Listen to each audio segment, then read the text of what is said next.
la nabiyya wa la rasula ba'dah. Ikhwati fillah, hadirin hadirat kaum muslimin dan muslimat yang dimuliakan Allah. Mari kita awali kajian kita dengan bersyukur dan memuji Allah Subhanahu wa taala.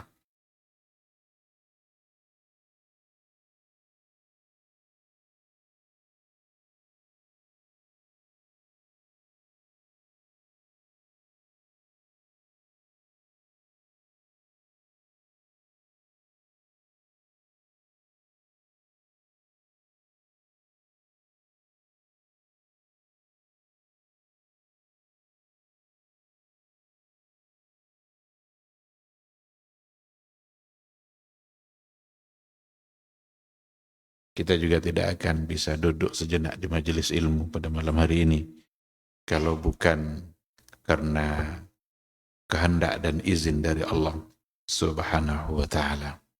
Mudah-mudahan nikmat yang diberikan dapat kita syukuri dan kemudian bersiap pula lah untuk menambah nikmat dari setiap syukur yang kita berikan. La in syakartum la azidannakum. Jika kalian bersyukur, maka akan saya tambah nikmat itu. Ikhwati fillah, sama-sama kita juga harus berselawat dan bersalam untuk Rasulullah sallallahu alaihi wasallam. Allahumma salli ala Muhammad wa ala ali Muhammad. Mudah-mudahan kita semakin mencintainya, semakin merindukannya, dan mudah-mudahan Allah memudahkan kita untuk istiqamah berada di atas sunnahnya. Itulah jalan yang benar, jalan yang terang. Tidak ada jalan selain daripada yang telah dirintis dan diwariskan oleh Rasulullah Sallallahu Alaihi Wasallam. Mudah-mudahan nanti di hari mahsyar semua kita bisa mendapatkan syafaat dan pertolongan dari beliau atas izin Allah Subhanahu wa taala. Amin amin ya rabbal alamin. Ikhwati fillah, ma'asyiral hadirin wal hadirat rahimani Allah wa iyyakum.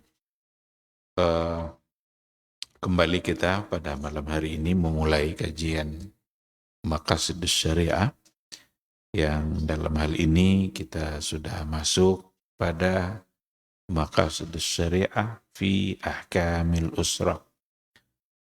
Tujuan-tujuan syariat yang ada di dalam hukum-hukum keluarga. Yang terakhir dulu sebelum Ramadan, kita sudah mulai masuk pada Al-Maqasidus Syari'iyah Lizzawaj. Setelah kita berikan penjelasan terkait dengan pentingnya keluarga Islam, dan sekarang kita seolah akan masuk pada tujuannya kenapa Allah Subhanahu wa taala mensyariatkan nikah. Kalau tidak nikah disyariatkan, kenapa? Maka di sini dibahas, yang pertama sekalian dibahas adalah al-maqsadul am lizzawaj. Ada tujuan yang bersifat umum dari nikah itu sendiri. Di mana tujuan yang bersifat umum itu adalah hifzun nasal, menjaga silsilah keturunan, wat takasur, dan memperbanyak generasi dengan cara yang halal.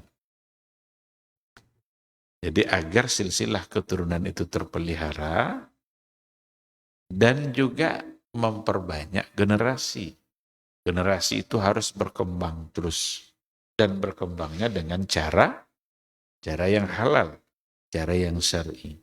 Kalau seandainya tidak ada nikah secara syar'i, mungkin tidak ada orang yang lahir. Mungkin. Tetapi tidak dengan cara yang syar'i. Dan itu nanti membuat silsilah keturunan menjadi tidak jelas. Jadi kacau. Kalau silsilah keturunan nasab itu sudah tidak jelas, itu akan merusak kehidupan dia sendiri sebagai pribadi dan masyarakat secara umum. Nah itulah dulu di awal-awal kajian Maqasidus Syariah ini. Kita sudah sampaikan bahwa salah satu dari tujuan utama syariat Islam itu adalah ada 5 hal pokok yang salah satunya adalah hifzu an-nasab atau hifzu an-nasal. Menjaga nasab dan menjaga keturunan. Orang akan minder kalau tidak jelas siapa ayahnya. Orang akan merasa tidak nyaman dalam hidup bermasyarakat kalau seandainya tidak jelas dia berasal dari keluarga mana. Maka dijagalah oleh Islam melalui pensyariatan az-zawaj. Nah, dari maksud yang al-am ini diberikan penjelasan bahwa ada beberapa cara oleh agama Islam ini supaya generasi terus muncul, berkembang dengan cara yang halal. Apa di antara wasailnya, di antara caranya adalah itulah yang pertama tadi. Al-hassu ala zawaji umuman. Dorongan supaya orang semuanya menikah. Jadi didorong untuk menikah. Jangan sampai ada yang punya niat untuk tidak menikah. Karena dengan tidak menikah, berarti nanti dia melakukan sesuatu yang bertentangan dengan yang diinginkan oleh syariat. Nampak pada ayat-ayat Al-Quran, bagaimana doa-doa para nabi dulu agar mereka diberikan anak. Itu namanya takatsur. Takatsur itu dari kata katsir. Katsir artinya banyak. Berarti takatsur melahirkan banyak generasi. Apa contohnya? Doa dari Nabi Ibrahim umpamanya, wallazina yaquluna rabbana hab lana min azwajina wa dzurriyyatina qurrata a'yun. Ya Allah, hab lana min azwajina. Berilah kami dari istri-istri kami dan keturunan-keturunan kami. Berarti ada zurriyat. Azwajina wa dzurriyyatina qurrata a'yun. Qurrata a'yun itu apa artinya? Kalau secara bahasa, qurrah itu istaqarra dari kata sama dengan istaqarra tetap. Ain mata. Berarti mata kita tetap dalam memandangnya. Apa maknanya? Qurrata a'yun itu maksudnya adalah sedap dipandang mata. Nyaman kita pada saat memandangnya. Dan kapan pandangan kita akan senang? Ketika kita memandang sesuatu yang baik. Maka doa ini artinya adalah permohonan supaya Allah Subhanahu wa taala menjadikan anak dan keturunan menjadi orang-orang yang saleh. Di sini kenapa didahulukan kata azwajina wa dzurriyyatina? Hablana min azwajina wa dzurriyyatina. Didahulukan istri-istri baru setelah itu anak. Karena itu menggambarkan bahwa istri-istri itu adalah sumber kebaikan bagi anak. Seandainya anak hidup bersama ibu-ibu yang salehah, ibu-ibu yang baik, maka anak juga akan tumbuh menjadi anak yang baik, anak yang saleh.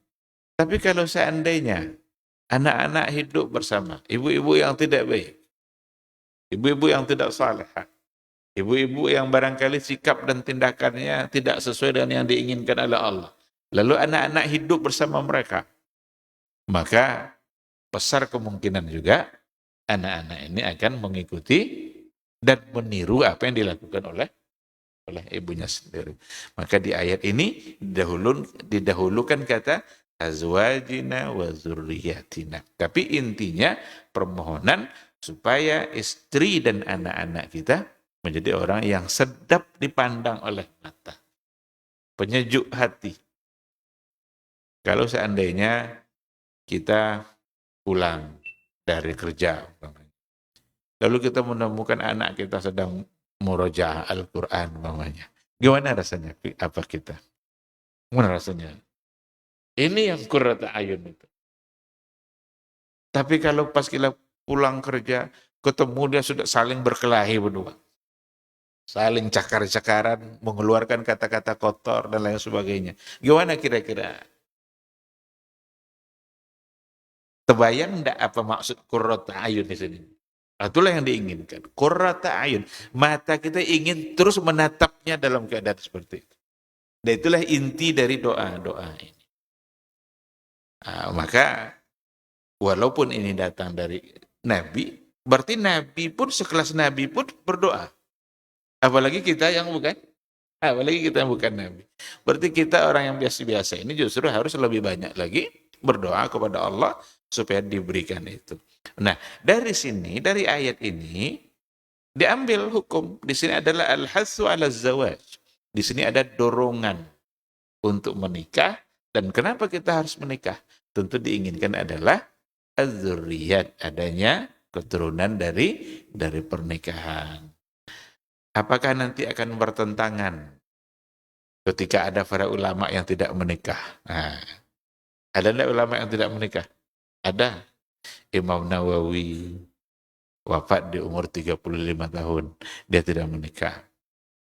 Syekhul Islam Ibn Taimiyah dalam catatan sejarah, dia juga tidak menikah. Ada banyak sejarah ulama-ulama yang tidak menikah. Bahkan Syekh Abdul Fattah Abu Ghuddah dari Syria menulis satu kitab, judulnya adalah Al-Ulama Al-Uzzab, sejarah ulama-ulama bujangan. Jadi dikumpulkannya satu jilid, 1, 2, 3, 4. Ditulisnya sejarahnya. Dan ternyata mereka semua adalah bujangan-bujangan semua. Bertentangankah dengan ini? Tidakkah mereka tahu ayat ini? Rasanya mustahil kalau mereka tidak tahu dengan hukum menikah. Mustahil juga rasanya kalau mereka tidak tahu ayat ini. Mereka adalah orang-orang yang hafal Quran semua. Maka apa yang mereka lakukan tidaklah langsung dihukumkan akan bertentangan dengan ini, cuma barangkali ada keadaan-keadaan yang membuat mereka menyibukkan dirinya dengan ilmu, rihlah ke sana ke sini. Ada juga sebagian yang keluar masuk penjara. Itu Syekhul Islam Ibn Taimiyah itu keluar masuk penjara aja terus. Puluhan kali dia masuk penjara. Bahkan wafatnya di penjara. Hanya karena membela kebenaran, membela ilmu pengetahuan.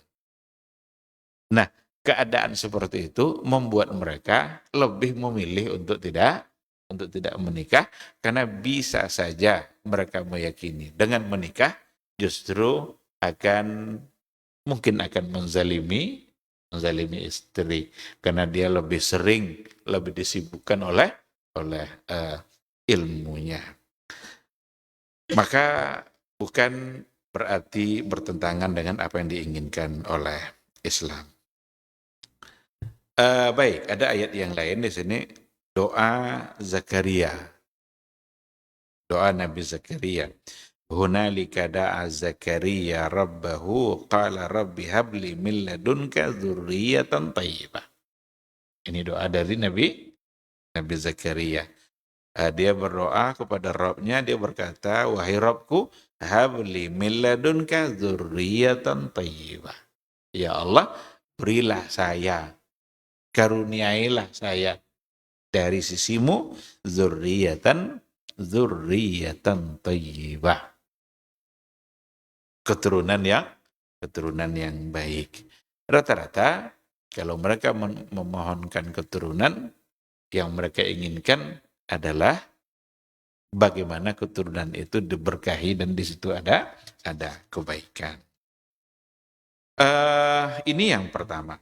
Jadi cara oleh Islam supaya silsilah keturunan itu terpelihara, generasi semakin banyak, berkembang terus, maka yang pertama sekali dorongan supaya menikah. Bahkan ada di antara orang terdahulu kalau ditanya, seandainya kamu tahu sebentar lagi, kalau nggak salah apakah ditanya sebentar lagi akan mati atau akan kiamat, lalu apa yang kamu lakukan? Apa jawabannya? Menikah. Supaya saya berhadapan dengan Allah tidak dalam keadaan bujangan. supaya menghadap Allah tidak dalam keadaan bujang. Nah, kisah-kisah ini perlu bagi bujangan-bujangan yang belum, yang menunda terus pernikahannya daripada nanti wafat tapi dalam keadaan membujang. Berarti ada satu di antara sunnah Rasul yang dia tidak lakukan. Baik, yang kedua, wasilahnya oleh syariat at-targhibu fi zawaji bil walud. Bukan sekadar perintah untuk menikah, tetapi dianjurkan untuk menikahi perempuan yang subur. Dianjurkan, didorong untuk menikahi perempuan yang memang subur. Al-walud.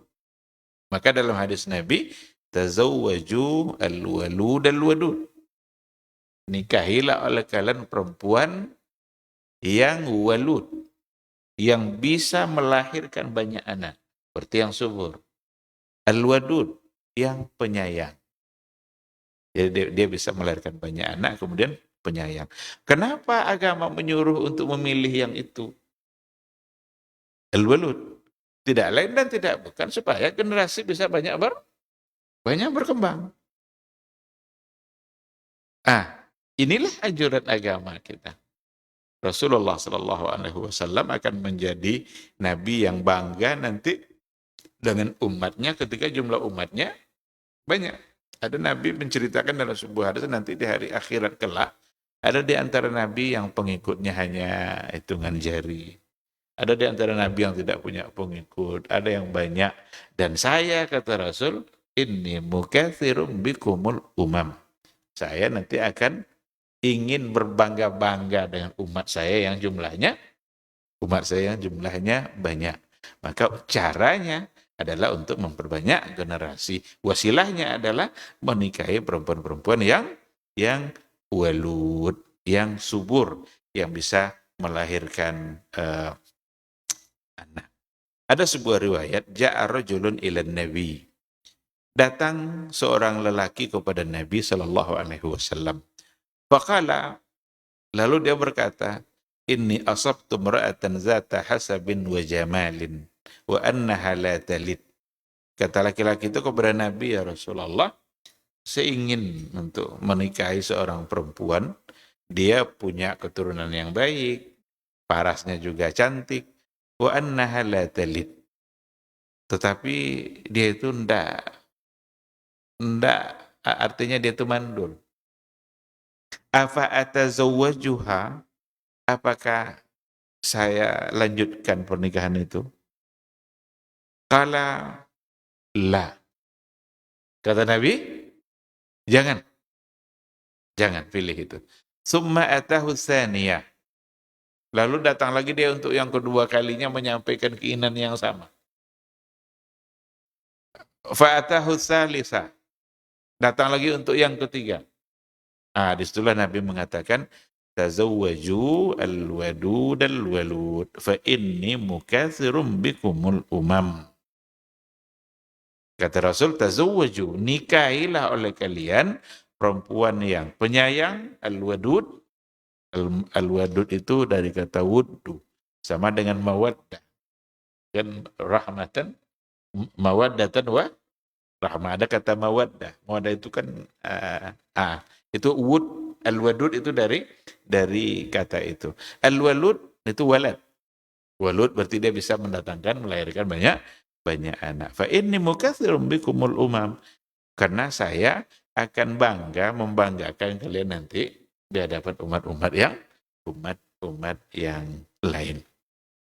Sama halnya dengan pesan Rasul kepada Jabir, dia bilang al-kayyis ya Jabir. Kayyis, kata kayyis itu Imam Bukhari menafsirkan bimakna al-walad. Jadi kalau seandainya sudah menikah, tentu yang diharapkan adalah mendapatkan anak. Ini nanti kalau dibawa kepada kajian kontemporernya, ada banyak hukum yang terkait dengan situ. Bagaimana dengan orang yang menikah tapi tidak menginginkan punya anak? Ada sekarang namanya itu fenomena apa itu istilahnya? Child free. child free ya, bebas anak. Dia tidak ingin untuk mendapatkan anak. Dia hanya mau nikah aja. Nikahnya dia mau, tapi mendapatkan anak, dia tidak. Seolah-olah anak itu bagi dia adalah sebuah beban. Anak itu hanya akan menyusahkan saja. Atau dengan melahirkan itu mungkin akan merubah kecantikan fisiknya. Orang kalau sudah melahirkan 2 kali, 3 kali, yang sebelumnya cantik berubah jadi, yang sebelumnya langsing berubah menjadi, ada yang takut untuk mengalami itu semua sehingga dia memilih untuk tidak punya anak. Keinginan seperti itu berarti bertentangan dengan tujuan nikah itu sendiri. Itu tidak dibolehkan. Child free itu. Adapun umpamanya sifatnya sementara umpamanya.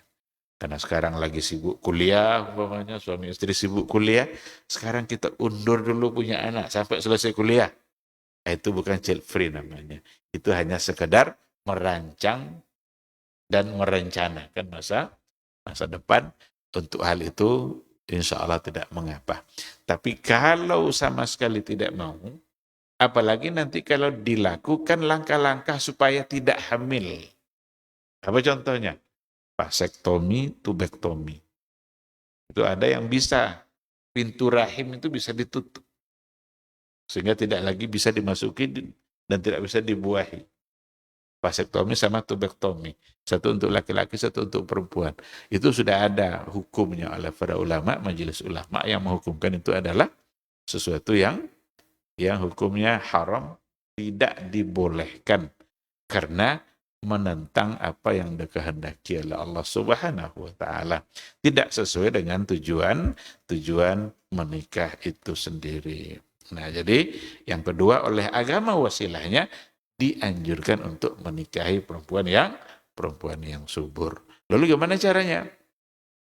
Barangkali di sini ada kolaborasi antara ahli-ahli kesehatan, dokter dan lain sebagainya. Ada sekarang istilahnya itu pemeriksaan sebelum nikah, itu ada istilahnya. Apa itu? Apa pandangan syariat dalam hal yang seperti itu? Apakah menjadi terlarang? Apakah positif atau negatif? Kalau dibawa kepada tujuan-tujuan ini, saya kira ada unsur positifnya.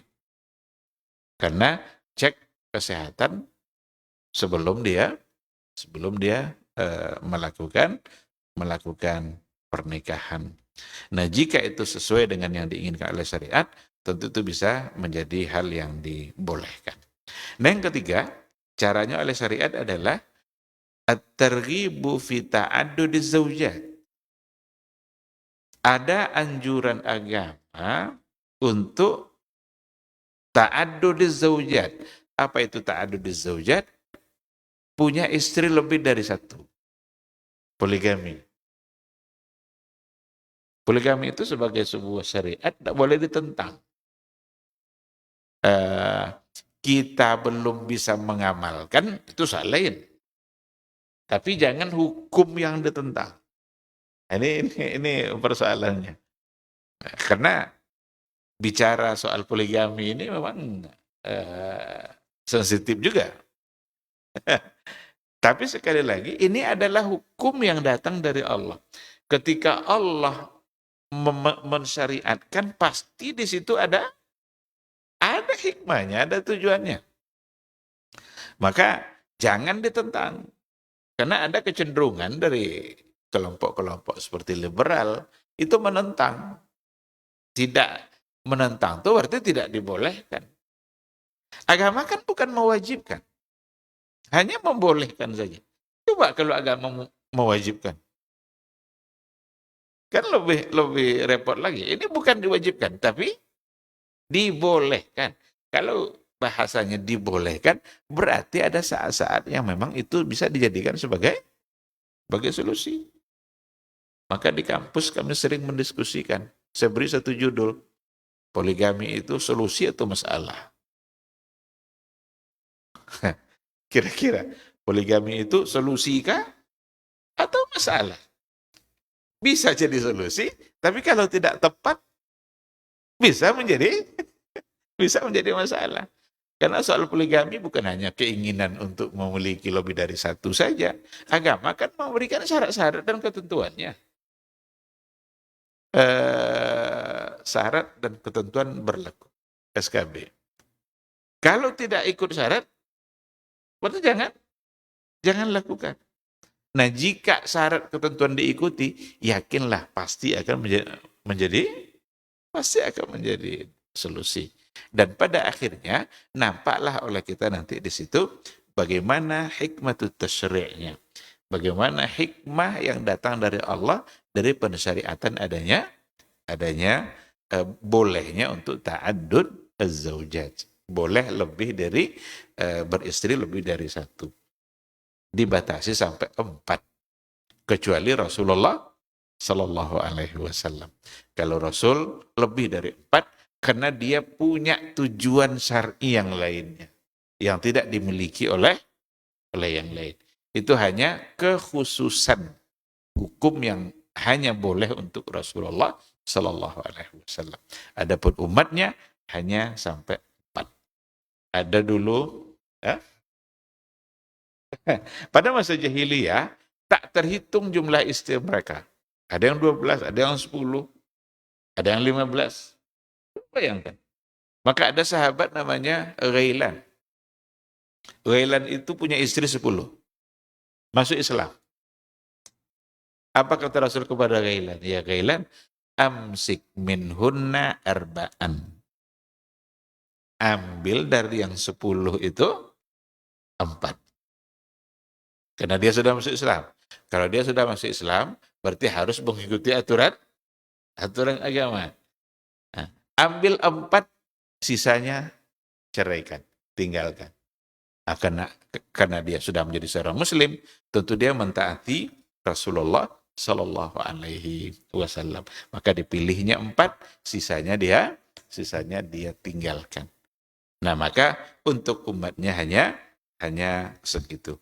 Dan dalam Al-Quran dikatakan, fankihu ma taba lakum minan nisa'i masna wa thulatha wa ruba'.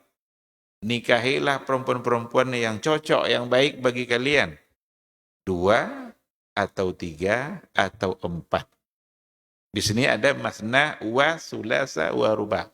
Orang Syiah, dalam penafsiran orang Syiah, kata waw di sini mereka tidak artikan 3 atau 2 atau 3 atau 4. Bukan atau dia artikan. Ulama tafsir Ahlus Sunnah semua mengartikan wa di situ bermakna au. Au itu kan artinya atau. Tapi orang Syiah, wa itu tetap bermakna wa. Wa itu artinya dalam bahasa Arab tambah. Berarti 2 tambah 3 tambah 4. Jadi menjadi 9.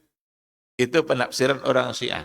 Dan itu penafsiran yang salah, yang tidak bisa diterima. Karena berbeda dengan Ahlus Sunnah wal Jamaah.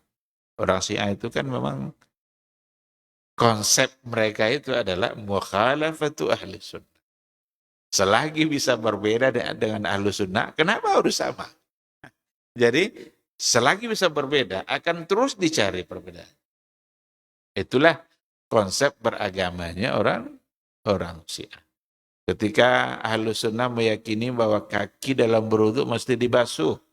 Orang Syiah bilang tidak dibasuh, tapi diusap sama seperti kepala. Karena kaki disebutkan setelah kepala. Kan wamsahu biru'usikum wa arjulikum. Dibacanya wa arjulikum. Usaplah rambut dan kaki. Berarti kaki sama dengan? Maka mereka tidak basuh kaki. Pokoknya selalu dicarinya celah agar tetap berbeda. Selagi bisa berbeda, mereka akan berbeda.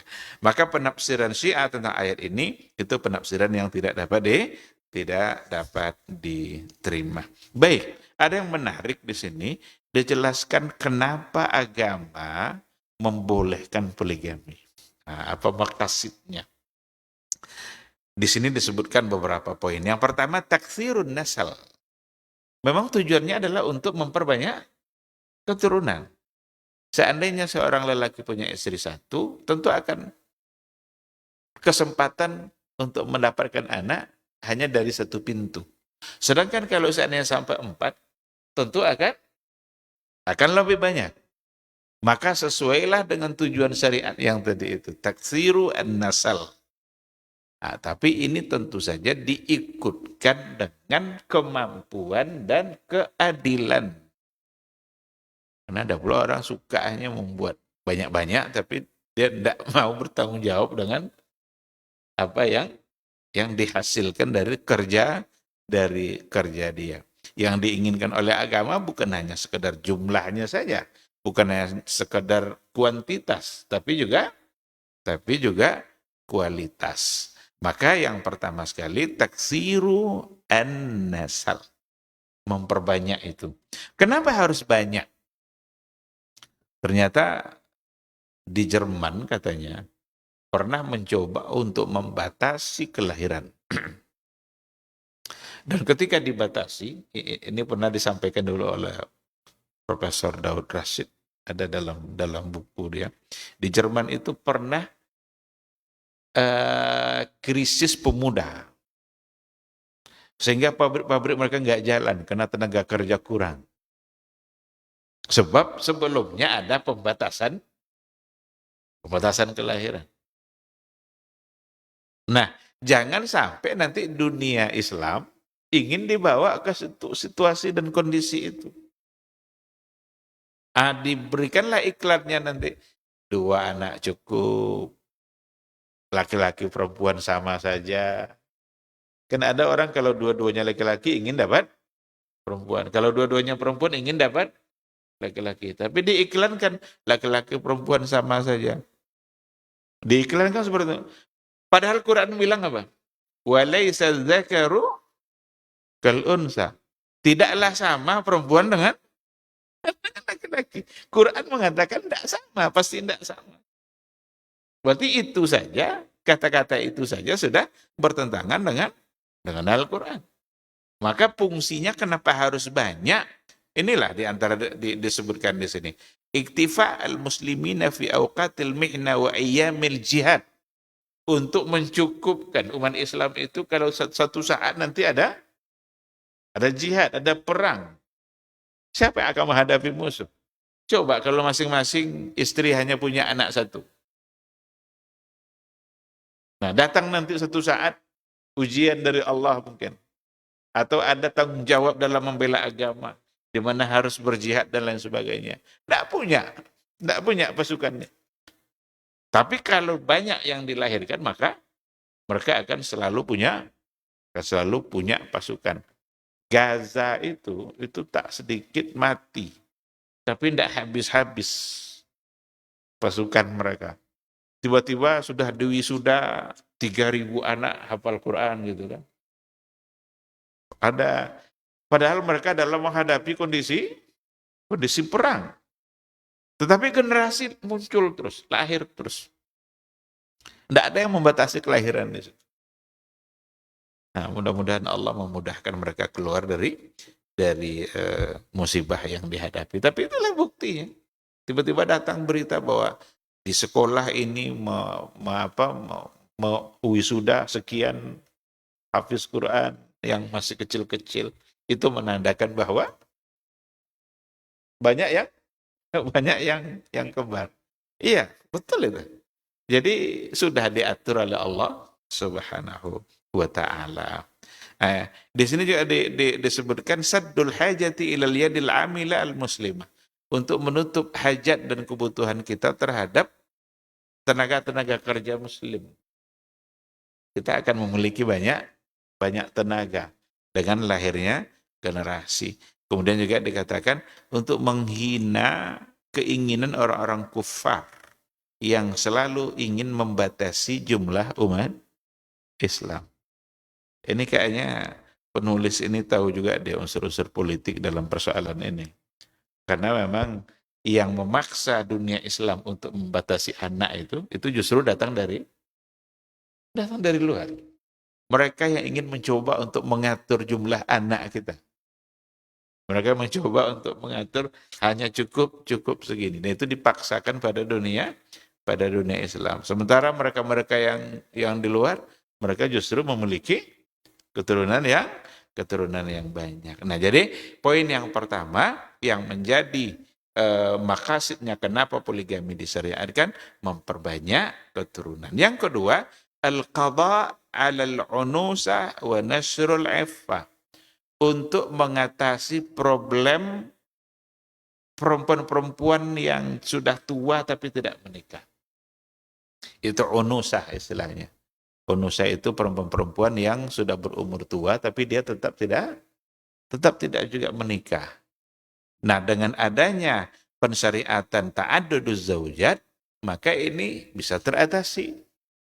Karena yang belum menikah, dia bisa dinikahi oleh laki-laki yang lain, meskipun laki-laki itu sudah punya istri.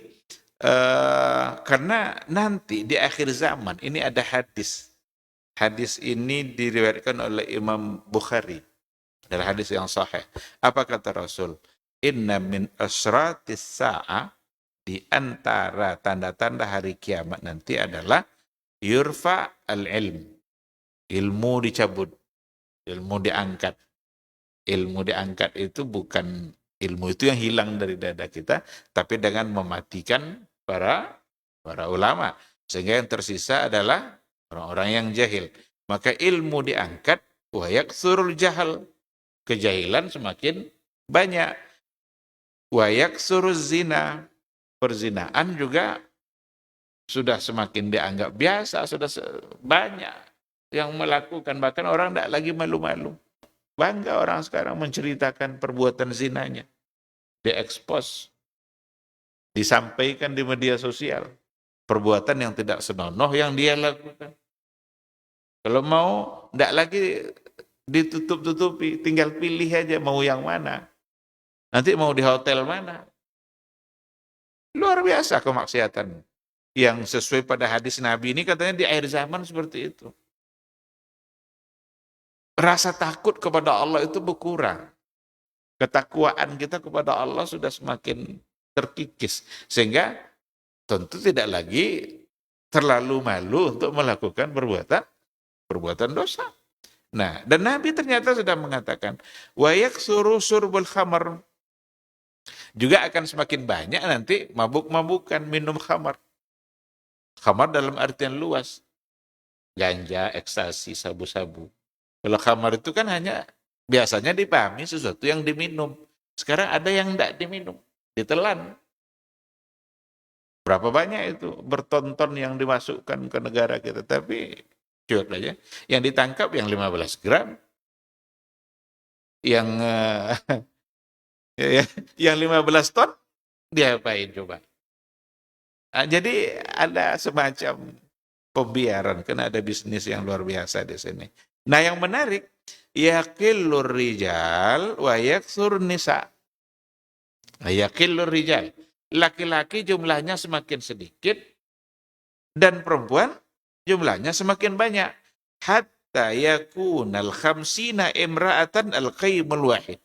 Sampai pada akhirnya nanti 1:50. Khamsina imra'atan. Khamsun itu kan artinya 50. Sampai pada akhirnya nanti khamsina imra'atan. 50 perempuan al-qaimul wahid. Berbanding satu laki-laki. Ini hadis riwayat Imam Bukhari dalam sahihnya. Ada pada kitabun nikah. Bab yaqillur rijal wa yakthurun nisa. Laki-laki semakin sedikit, perempuan semakin banyak. Nah, kalau laki-laki sedikit, perempuan semakin banyak, tentu peluang untuk mendapatkan suami bagi perempuan, jika hanya satu istri, maka akan semakin sempit. Nah, oleh karena itu, adanya pensyariatan ta'adduduz zaujat, bolehnya beristri lebih dari satu, dalam rangka untuk mengatasi problem sosial yang seperti ini. Sehingga dibolehkanlah laki-laki itu menikah lebih dari satu. Ada banyak yang disampaikan di sini, tapi karena waktu Isya sudah masuk, kita tutup dulu untuk sementara. Nanti insya Allah kita sambung sedikit dan jika ada waktu kita akan bertanya jawab. Terima kasih. Subhanakallah bihamdika. Asyhadu an la ilaha illa anta. Astaghfiruka wa atubu ilaik. Wassalamualaikum warahmatullahi wabarakatuh.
Bismillahirrahmanirrahim. Assalamualaikum warahmatullahi wabarakatuh.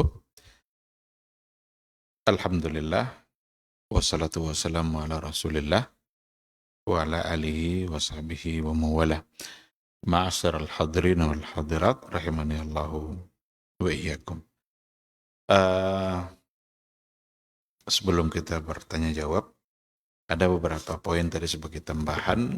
Hikmah, maqasid, kenapa dibolehkan laki-laki muslim itu menikah dengan lebih dari satu perempuan. Tapi tidak berlaku sebaliknya. Perempuan tidak boleh menikah kecuali hanya dengan satu laki-laki saja. Karena ada pula yang ingin menyamakan hak. Harus adil. Jadi ada istilah poligami, ada istilah poliandri. Kalau poligami itu istrinya yang banyak. Kalau poliandri suaminya yang itu tidak ada syariatnya sama sekali. Yang ada adalah dengan hikmahnya Allah, seorang lelaki boleh nikah lebih dari satu. Tadi sudah kita sampaikan beberapa alasan, ada di antaranya juga ini yang akan kita tambahkan insya Allah. Di antara hikmahnya adalah ihsanu al-aqwiya'i minar rijal. Untuk ada laki-laki yang memang diberikan kemampuan untuk menikah oleh Allah dan dia merasa tidak cukup dengan satu. Berarti ada hajat yang tidak terpenuhi kalau seandainya dia tidak nikah lebih dari satu. Karena ada dorongan syahwat yang kuat. Apalagi pada saat istri yang satu itu haid atau nifas. Haid barangkali bisa 10 hari, bisa 7 hari. Kalau nifas bisa sampai 40 hari. Nah, ada yang tidak sanggup untuk menahan gejolak syahwat. Maka untuk mengabulkan hajat laki-laki yang seperti itu, maka dibolehkan oleh syariat lebih dari satu. Andaikan yang satu ini dalam keadaan haid, lalu hajatnya datang, dia bisa pindah kepada yang kedua. Dan itu semua adalah hikmah yang ada dalam pensyariatan ta'adud az-zawjat.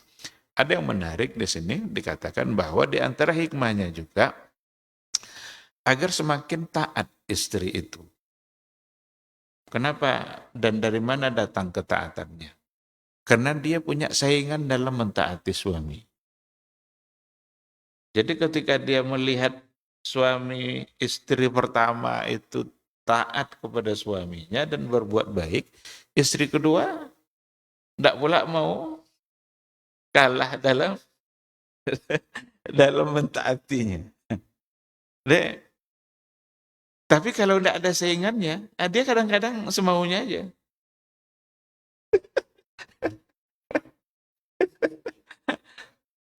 Bahkan kadang sering pula dia marah. Apa sering dia marah? Tidak ada saingannya. Coba kalau dia punya saingan, yang satu ini taat kali, yang kedua tidak mungkin dia marah-marah. Ini luar biasa ini hikmah yang ada. Ya, dengan arti kata, semakin membuat kehidupan seorang suami menjadi lebih nyaman. Ini menarik ini. Kayaknya setelah ini banyak yang punya niat kayaknya untuk melakukan. Nah, kemudian juga pada bagian terakhir, al-ihsan ilal aramil wal aitam. Bagaimana agama ini menganjurkan untuk senantiasa berbuat ihsan, berbuat baik kepada para janda dan juga anak-anak yatim. Maka ketika ada seorang ibu, dia punya anak. Dia selama ini yang ketika suaminya meninggal, dialah yang mengambil alih untuk mendapatkan dan mencarikan nafkah. Maka janda-janda seperti itu agar tetap terpelihara agamanya, maka solusi yang baik adalah ketika dia dinikahi oleh laki-laki yang lain, meskipun dia sebagai istri yang kedua atau istri yang ketiga. Karena betapa banyak nanti para janda yang terjebak kepada perbuatan-perbuatan yang salah, karena dia tidak punya cara untuk menafkahi anak-anaknya. Dia mau makan, anaknya mau makan. Lalu dari mana? Jika dia tidak punya pekerjaan, kadang-kadang jatuh kepada perbuatan-perbuatan yang salah. Maka sekali lagi, benar-benar hakim Allah Subhanahu wa taala ketika dia mensyariatkan dan membolehkan laki-laki muslim itu nikah lebih dari satu. Meskipun memang dibatasi hanya sampai 4 saja. Ini barangkali sebagai tambahan dari materi kita. Mungkin sisa waktu jika ada, uh, silakan kalau ada pertanyaan yang mau disampaikan, tafadhal.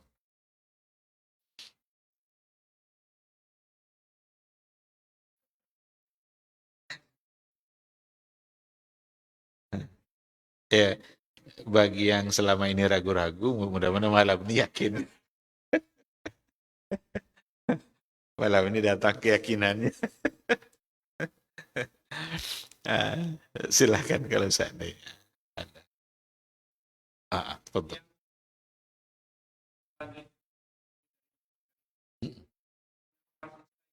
Memang harus diceraikan.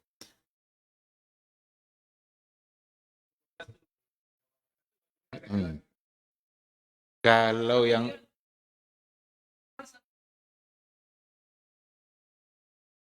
iya, iya betul. Dan itu salah. Kalau kita bawa kepada hukum Islam itu sudah bisa dipastikan salah. Dulu ghailan yang namanya ghailan tadi itu pada masa jahiliyah itu dia menikahi wanita sampai 10 sebelum turun ayat karena dia belum muslim juga. Nah, ketika sudah turun ayat yang hanya fankihu ma tabalakum minan nisa'i masna wa thulatsa wa ruba'. Tahu-tahu dia masuk Islam. Nah, ketika dia masuk Islam pada saat ayat tadi sudah turun, maka Rasul mengatakan amsik minhunna arba'an. Ambil dari yang 10 tadi 4 saja. Sisanya tinggalkan. Yang terjadi sekarang katanya kiai pula. Ada diwawancarai oleh wartawan. Ditanya yang mana istri yang ke-8? Lupa dia yang mana yang ke-8 gitu. Karena sampai 12 sampai 13. Nah, itu. Maka itu sudah pasti dikatakan salah. Tidak bisa dibenarkan walaupun pelakunya mengaku-ngaku sebagai kiai. Karena yang namanya laki-laki muslim hanya boleh nikah dengan 4. Seandainya ingin yang lain, berarti ceraikan salah satu dari yang ini. Tapi kan sengaja menceraikan kalau tidak ada tujuan syar'i kan tidak bagus juga. Bahkan dibahas oleh para ulama dalam fikih itu apa hukumnya an-nikahu biniyati at-talaq. Az-zawaju biniyati at-talaq. Nikah dengan niat untuk menceraikan. Kan menceraikan itu kan, cerai itu kan bukan sesuatu yang dicintai. Bahkan dibenci oleh Allah meskipun dia halal. Saat memang harus terjadi, berarti dia menjadi solusi. Tapi bukan sebagai solusi. Nah, solusi awal. Tapi solusi terakhir ketika tidak ada lagi cara. Maka nikah dengan niat menceraikan itu, walaupun ada perbedaan para ulama, itu tidak pantas untuk dilakukan bagi seorang muslim. Tapi kalau terjadi pernikahan, jika syarat rukunnya lengkap, maka nikahnya dihukumkan sah. Wallahu a'lam.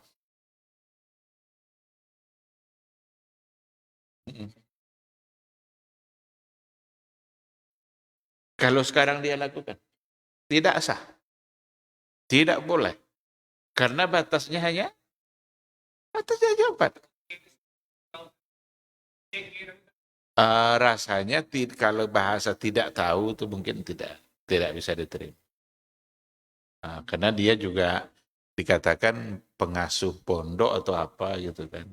Maka diyakinilah dia tahu hukum. Cuma mungkin menganggap dia atau jangan-jangan dia memakai penafsiran Syiah tadi itu. Bukan 2 atau 3, tapi 2 tambah 3 tambah 4. Itu pun lebih. Itu pun lebih dari itu kan. Wallahu a'lam.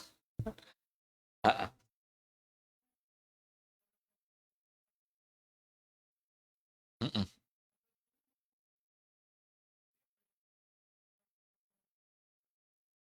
Mm-mm.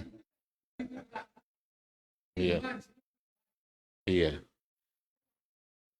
Adil yang dimaksud di sini adalah adil secara materi,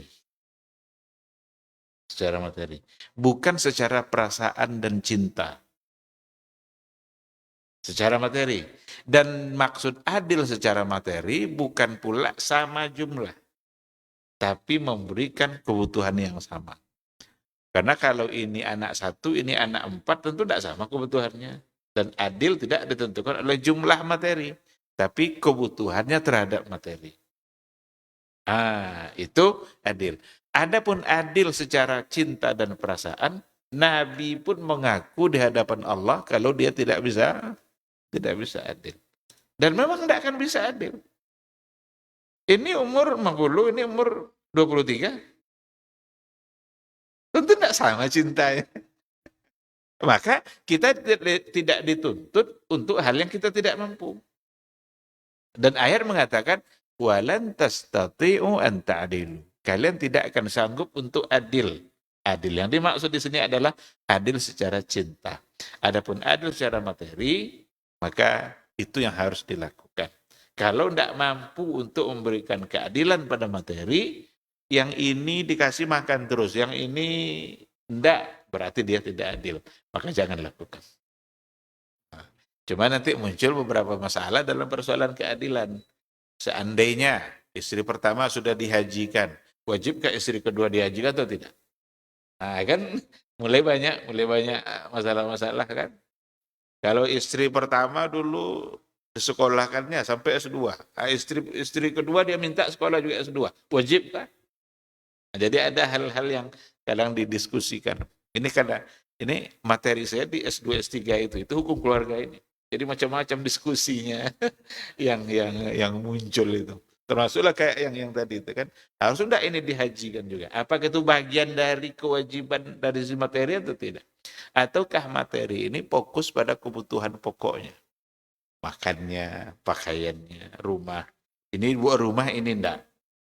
Padahal rumah adalah sesuatu yang sifatnya primer. Tapi untuk seperti haji dan lain sebagainya, mungkin tidak menjadi bagian dari yang harus. Tapi kalau bisa, tentu baik. Seandainya yang bisa melakukan, tentu akan menjadi lebih sempurna dan lebih baik dalam bertanggung jawab. Tapi untuk kebutuhan yang primer, itu tidak bisa diabaikan. Wajib diberikan secara adil. Wallahu a'lam. Ya.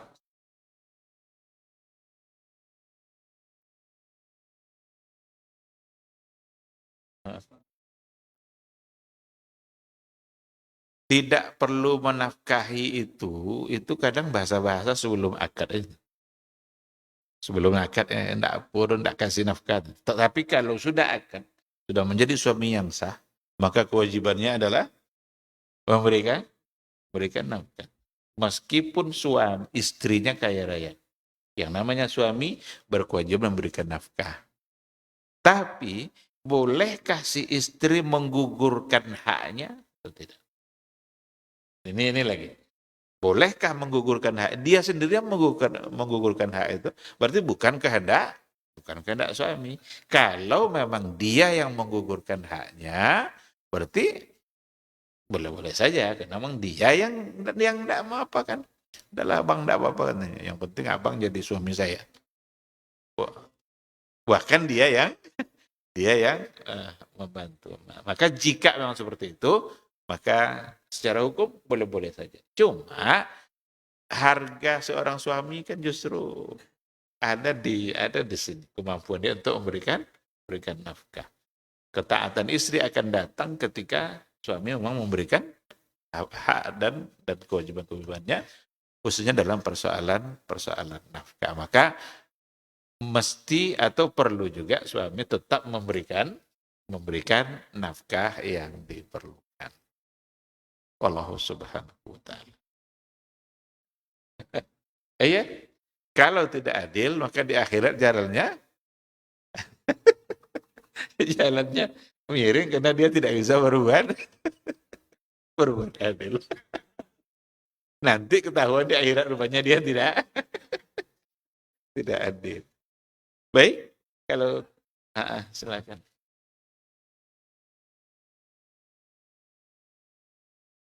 Tidak ada niat untuk nikah dengan alasan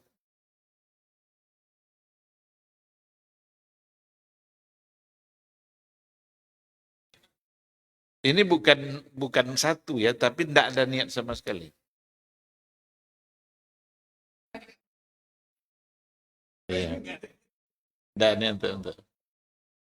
Karena tengok alasannya. Kalau seperti yang dilakukan oleh para ulama dulu, maka tadi kita katakan ada banyak sejarah mencatat para ulama yang tidak menikah. Atau rasa Imam Nawawi, Ibnu Taimiyah, ada banyak ulama tafsir, ulama fikih, banyak yang tidak menikah banyak. Nah, cuma mereka dengan alasan yang memang dapat diterima. Orang-orang dulu, ulama-ulama dulu, tidak bisa telinganya mendengar ada ulama besar di mana gitu, kecuali dia ingin ketemu. Sekarang dia berada di Irak umpamanya, atau dia di Spanyol, dengar dia ada ulama besar di Irak. Itu tidak bisa, tidak mesti datang dia ke sana.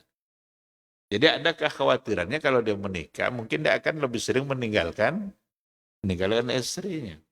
Itu Baqi Ibnu Makhlad, jalan kaki dari Andalus sampai ke Baghdad.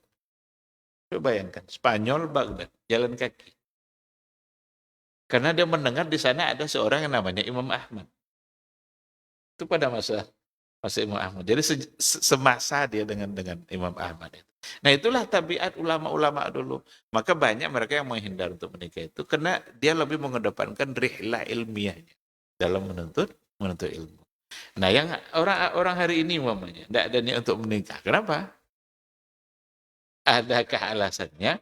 Atau kalau memang dia tidak punya kemampuan untuk melaksanakan tugas-tugas sebagai suami. Justru kalau dia menikah nanti malah menjadi tidak baik.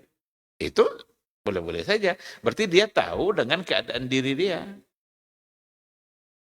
Nah, kalau memang alasan seperti itu berarti dapat diterima. Tapi kalau hanya kekhawatiran-kekhawatiran, kalau nikah nanti entah bisa entah tidak ngasih makan lain sebagainya, itu kekhawatiran itu was-was yang tidak boleh dikedepankan. Karena in kanu fuqara yughnihimullah. Jika mereka itu fakir, maka Allah akan kayakan mereka. Maka ada Imam At-Tabari didatangi oleh seorang pemuda miskin. Ya Imam, saya ini miskin, apa solusinya? Apa kata Imam At-Tabari? Kamu nikah. Dibacanya ayat tadi. In kanu fuqara, jika mereka fakir, yughnihimullah. Nanti Allah akan kayakan. Jadi disuruhnya nikah. Karena dengan menikah itu akan membuat kaya. Rezeki satu orang mana yang lebih banyak daripada rezeki dua orang? Banyak rezeki dua orang kan? Kalau dia seandainya dia miskin, lalu tidak menikah, atau menikah nanti tetap juga miskin. Mana yang mau? Miskin sendiri atau miskin berdua? Ini menikmati kemiskinan berdua kan? Daripada sendiri-sendiri aja. Kalau sendiri, yang berdoa kepada Allah sendiri aja kan? Tapi kalau sudah menikah, yang berdoa sudah berdua yang meminta kepada Allah untuk berikan dosa. Maka maka disuruhlah nikah oleh Imam Tabari tadi. Saya miskin nih katanya, apa solusinya? Kamu nikah. Dibacanya ayat yang tadi itu. Jika mereka fakir, maka Allah akan mengayakan. Allah subhanahu wa ta'ala. Iya, silakan.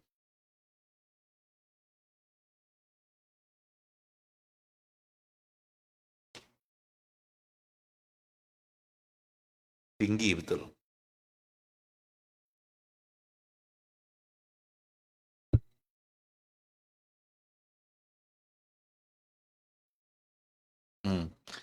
Tingkat perceraian meningkat, salah satu sebabnya adalah ekonomi.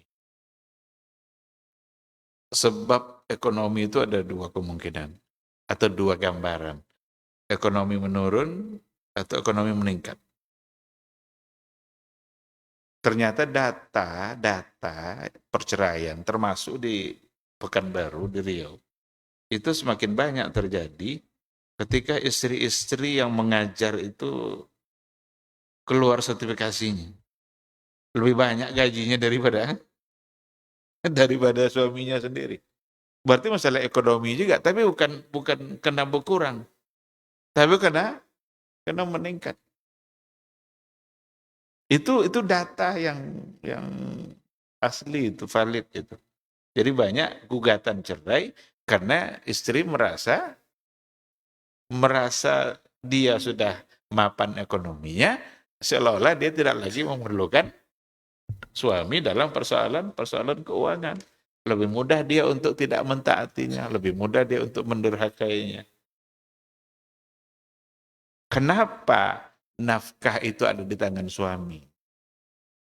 Karena memang tujuannya untuk yang tadi itu. Agar istri itu memberikan ketaatannya kepada suami. Coba kalau seandainya eh, hasil usaha dia lebih banyak daripada suami.